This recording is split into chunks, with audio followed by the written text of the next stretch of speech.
Hey everybody, HomeSliceHenry here, and in today's video, I'm showcasing an expert run in the Color Cup, featuring a trainer who's running a pretty unusual moveset on their Alolan Marowak. These battles were submitted to the channel by a member of the community, KitKat Deluxe, so many thanks for the battle submission. Now in the past, I've been on record as not being a fan of Alolan Marowak. I feel like it's slow and doesn't hit very hard. But this trainer is running Hex, and with Hex, it's only 3 hexes to a Bone Club, which is unbelievably good pacing and proves to be a very devastating safe switch. So without further ado, let's hop into the matches, picking up a bad lead in the first game, leading the Amoonguss into Abomasnow, safe switch into the Shadow Alolan Marowak, and out comes Gastrodon. Gastrodon, however, takes huge damage from that Shadow Bone. The hexes add up to now where it's Bone Club range, and the Alolan Marowak just cleanly flips switch against the Gastrodon. Gastrodon tried to farm down, in comes more Morpeko, and now Amoonguss will hit the field. Amoonguss would definitely be rather going up against this Morpeko than be stuck going up against that Abomasnow, and the moment that Abomasnow switches out, this opponent is going to be in a world of pain. They go for the boosted Psychic Fangs. That does so much damage. We see the switch to Typhlosion. Typhlosion, these Incinerates, absolutely deleting Morpeko. Morpeko is no choice but to debuff with the Psychic Fangs. Can they get to another move? The answer is yes, but they switch into the Abomasnow. They get fully farmed down, and they concede the match with both shields still remaining. Picking up a good lead in the next match, Amoonguss into Ferrothorn. Opponent safe switches into Golisopod. Golisopod does have quite a bit of play against this entire team. Golisopod goes for the X-Scissor. That will hit for some pretty solid damage. We will see a foul play bait from the Amoonguss, anticipating a shield from the glassy Golisopod. In comes Shadow Typhlosion. Shadow Typhlosion, this is where the shields are going to be used. Shadow Typhlosion, so devastating at an advantage. Typhlosion not going to let Golisopod make another move, and will fire off the last second Thunder Punch. Thunder Punch will KO Golisopod. In the back is going to be Charge-a-Bug, and this trainer is so weak to fire. Oh my goodness. Shadow Typhlosion will commit the shield. It is going to get the full farm down, and this is a full 1v3 sweep by Shadow Typhlosion. Shadow Typhlosion, Blast Burn is shielded, but there's another one loaded and ready to go. Shadow Typhlosion completely destroys the team, and the Shadow Alolan Marowak gets to stay on the bench for the game. Great lead in the next match, leading into Golem. Opponent safe switches into Amoonguss, and out comes Typhlosion. Typhlosion will be forced to give up a shield in this matchup. The opponent did actually throw their charge attack on alignment, giving 20 free energy to the Typhlosion. And if there's ever a Pokemon you don't want to give free energy to, that of course will be the Typhlosion. Typhlosion is going to get the back-to-back Blast Burns here, as the rollout that sneaks through will not be enough to KO. The Blast Burn is shielded up. Now, there's another one right afterwards. This Blast Burn is going to connect, and that does substantial damage. Back in comes Amoonguss. Opponent's going to switch into Jumpluff. That's going to be answered with the Hex Alolan Marowak. And again, the pacing on this Pokemon is really nice with Hex. I know Hex doesn't have the same fast move pressure as Fire Spin, but I do think having quick pacing is really advantageous in this meta, and that's what you can get with Hex. Almost at back-to-back Shadow Bones already, firing off the first at the Jumpluff. Jumpluff is going to commit the shield, and the Shadow Bone does get a debuff applied. This means Shadow Bone number 2 is going to do way more damage than the first one did. Unable to farm down, Jumpluff is forced to fire off an Aerial Ace, and Amoonguss will comfortably be able to clean up this game. Amoonguss, it can tank whatever is thrown here. That's not going to be a problem. Aerial Ace, Amoonguss shakes off the damage, gets the Astonished farm down, and the opponent will concede the match. Hopping into the next match, Amoonguss versus Shadow Abomasnow. A bad lead. It's time for Shadow Alolan Marowak. Opponent is going to respond with Unova Stunfisk, but look at the pacing on this Hex Marowak. Only 3 to a Bone Club. This pacing is probably going to allow it to make a play for switch advantage here. Marowak is going to no-shield the Mud Bomb. That does big damage, but the Marowak should be able to, if not force switch, force a shield advantage. And we know nothing like shield advantage more than Shadow Typhlosion. Marowak at the back-to-back Bone Club. Stunfisk is going to shield once, well, they're going to have to shield twice if they want to preserve alignment. And the alignment was so good, that's exactly what they're going to do. So Stunfisk switches into the Marowak. It's forced to go down shields because of how fast Hex to Bone Club is. And now the opponent is going to spam out neutral Mud Bombs at the very bulky Amoonguss. Amoonguss tanking hit after hit, but that's not going to be a problem whatsoever. Amoonguss is going to be hit with one final move. I honestly would love to see an aggressive switch to Typhlosion here, and there it is, right on cue, incinerating down. In the back is a rollout Bibarel. Bibarel is going to fire off a Surf, but Typhlosion more than happy to use the final shield as it has so much energy. Farming up to 100, firing off the Thunder Punch. This is super effective damage. Bibarel is going to get one shot, and the Abomasnow top left so quickly that unfortunately the Blast Burn doesn't even get to be thrown. Picking up a negative lead, Amoonguss versus Jumpluff. We see the safe switch into the Shadow Alolan Marowak, and out comes Kingdra. But this is almost a little bit of a trap that KitKat has set for the opponent here. Normally Kingdra destroys Marowak, but with Hex, it has better pacing. The Hex actually really adds up. We see a double Bone Club bait. They're trying for the farm down, and oh my goodness, this is a Kingdra losing the 2-0 shield versus the Shadow Alolan Marowak. Absolute disaster for the opponent. In comes Typhlosion. They are going to fire off the Aerial Ace. Oh, they actually go Acrobatics. Wow. In the back, they have their own Shadow Alolan Marowak, but that poor Kingdra just got absolutely destroyed. The opponent was completely unprepared for the pacing on Hex Alolan Marowak, and Marowak was able to make them pay. Shadowbone is going to connect. Shadowbone does get the debuff. Back in comes the Jumpluff, but Jumpluff is never going to be able to Fairy Wind down here, even with the debuff defense. Amoonguss is going to fire off the Foul Play. Foul Play is going to land, and it appears the opponent force closed their app. They did not want to play anymore. Amoonguss going to go for a little bit of bad manners. If the opponent force closes the app, they kind of earned those bad manners. So fired off the double resistant grass, not to KO the Jumpluff. And Alolan Marowak, Hex completely took over that game. Amoonguss versus Talonflame. This is a terrible lead. Quick switch into the Shadow Alolan Marowak.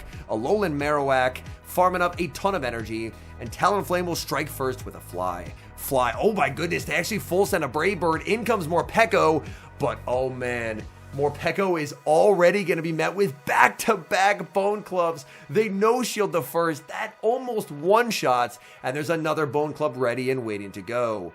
Morpeko does make the Aura Wheel, choosing to let the Marowak go, saying Marowak has done its job. And now do you just go for farm on the Typhlosion here? Yes, in comes Typhlosion, getting the farm down. Typhlosion up and Incinerate is absolutely terrifying. They bring in Talonflame. They make a catch of a Thunder Punch out of Ferrothorn, but trainer, that's not winning you this game. This Ferrothorn is about to get charbroiled.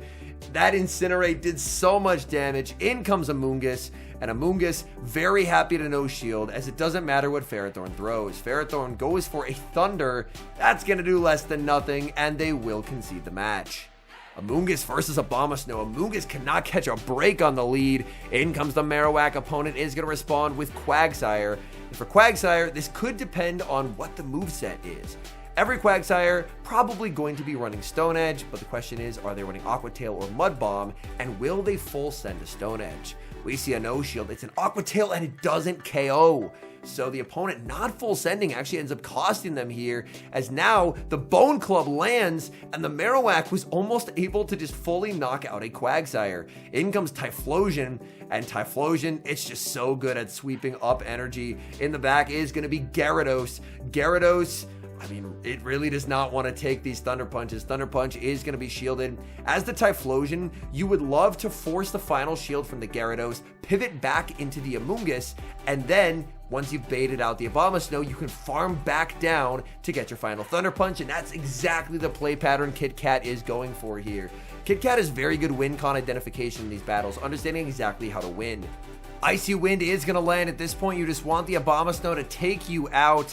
She's going to stop tapping, and the Abomasnow stops tapping as well. The Abomasnow realizes that the win con is Typhlosion farm, so we're going to see both parties stop tapping. Abomasnow eventually picks up the knockout. In comes Typhlosion, and Typhlosion is going to take the Incinerate farm down. Typhlosion now going to be debuffed. In comes the Gyarados. I don't care that the Thunder Punch is debuffed. This is Shadow Typhlosion. It's still going to knock out the Gyarados and secure the win. But there were some very fun mind games in that battle. My goodness. We move to the next game. Amoonguss versus Shadow Jumpluff. Again, not a good lead. We're going to see the save switch here. Opponent is going to respond with a Bibarel. And that is not a Pokemon you see too commonly, and we've seen actually 2 in these sets so far. But Bibarel is an absolute nightmare for Hex, Alolan, Marowak, as of course your Hexes do absolutely nothing since they're double resisted. Marowak saying, you know what, I can't win this fight, just letting it go. Surf will pick up the knockout. In comes Amoonguss, but Amoonguss can't farm down either, and unfortunately does get the 1-turn Bring and Lag. It should have snuck through a fast move there, but unfortunately it did not. And that is actually going to be costly, as Amoonguss could have outpaced and now cannot outpace. Amoonguss is going to be shielding up the Hyper Fang, looking to fully Astonish down, which is not an easy task. We now see the switch into Typhlosion, and the opponent switches out. They send a Jumpluff into a Typhlosion there. Oh my goodness, what was that turn of events? And now the opponent is up 2 shields, but Kit Kat has 4 moves loaded. There's 2 Thunder Punches on the Typhlosion, there's 2 Grass Knots on the Amoonguss, and the opponent, I think they're going to have a pretty uncomfortable time here. Typhlosion firing off the Thunder Punch, that's going to be shielded. There's another Thunder Punch ready and waiting to go as well. This Thunder Punch is going to be shielded, and there's the combo play. Devastating for the opponent. They do not get the energy on the Dugong. They get KO'd. So the opponent brought a Dugong into Amoonguss. Kit Kat switched into Typhlosion, and then they Ice Swap, U Swap, and Panic switched out, and they ended up bringing in a Jumpluff into a Typhlosion. What a wild, wild endgame. Hopping into the next match, at this point, I mean, it feels like Amoonguss cannot win a single lead to save its life. In comes the Marowak, out comes Kingdra, and Kingdra, we've seen this before, Kingdra can get this matchup flipped by this Alolan Marowak. However, this Kingdra at some point will probably be looking to fire off the Octazooka, as you want to at least try and fish for a debuff. The opponent is going to end up committing the shield. They're not throwing! Oh my goodness, this is the second Kingdra that's done this. They just end up trying to farm down. They lose the 0-2s, and they just concede instantly. They're out of here. They just do not want to play anymore, and honestly, I cannot blame them. Okay, into the next match, Amoonguss versus Ferrothorn. Amoonguss finally remembered how to win a lead.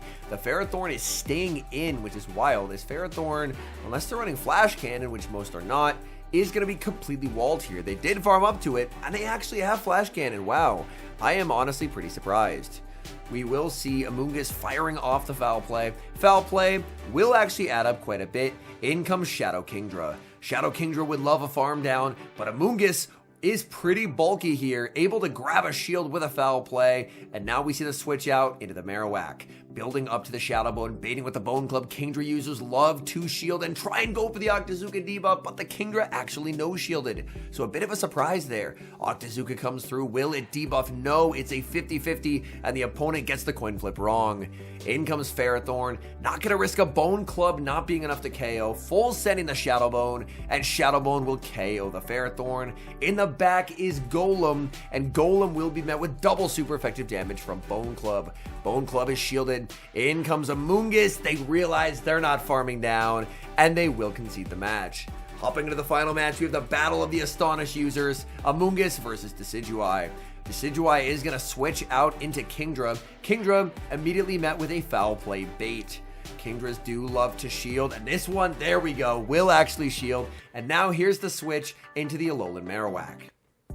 Marowak shielding up the Octazooka. Last opponent did not get the debuff. This one does. This means that Marowak's energy suddenly a lot less threatening. Shadow Bone into the Kingdra will not KO, and unfortunately that debuff pays off for the opponent as they survive, make it to a second Octazooka, but now in comes Typhlosion. Opponent has a Quagsire and this game looks difficult. Typhlosion farming up. The opponent switches in a Decidueye. Were they expecting a switch out? They just fully sacrificed the Decidueye and now they can't win. I'll be honest, I am at a loss for what happened there. I think they were trying to predict a switch out into the Amoonguss, saying, you know what? Kit Kat should do 2 Incinerates and a switch, but Kit Kat did not, and as a result, they take what was completely winning alignment, and I think the opponent just ended up overthinking it. And now nothing but despair awaits this Quagsire. This is a double super effective Grass Knot, knocking out the Quagsire, and that is a good game. As I mentioned at the start, in previous metas, I have not been a fan of Alolan Marowak at all. I just thought it was a pretty poor Pokemon all around. It didn't really do the damage you wanted it to do, and it was very slow to get the charge moves. But in this Color Cup meta, specifically with Hex, honestly, I think there's a lot to love about Shadow Alolan Marowak. It has blazingly fast pacing. Straight 3 to Bone Club is absolutely terrific, meaning that if you end up in a matchup like the Alolan Golem one and you're on Hex, not only are you hitting for neutral damage with Hex, but you're actually outpacing the Alolan Golem, which is a pretty speedy Pokemon itself. Add to that the fact that Ghost is basically unresisted in this meta, so you have a lot of neutral fast move pressure, especially in these negative matchups. Like if you save switch it and you're met with Kingdra, you have some very nice fast move pressure with the Hex, and that can actually put it into Shadow Bone range to potentially look at flipping switch advantage. So big congratulations to Kit Kat for hitting expert with the team, and to me this feels like a pretty solid team if people are looking to try and rank up. Anyways, thank you guys so much for watching. If you're enjoying the content, make sure to leave a like and subscribe to the channel if you haven't. And a special thank you as always to our channel members here on YouTube. The support you guys provide is genuinely so appreciated. So thank you guys oh so very much. And until next time, I've been HomeSliceHenry.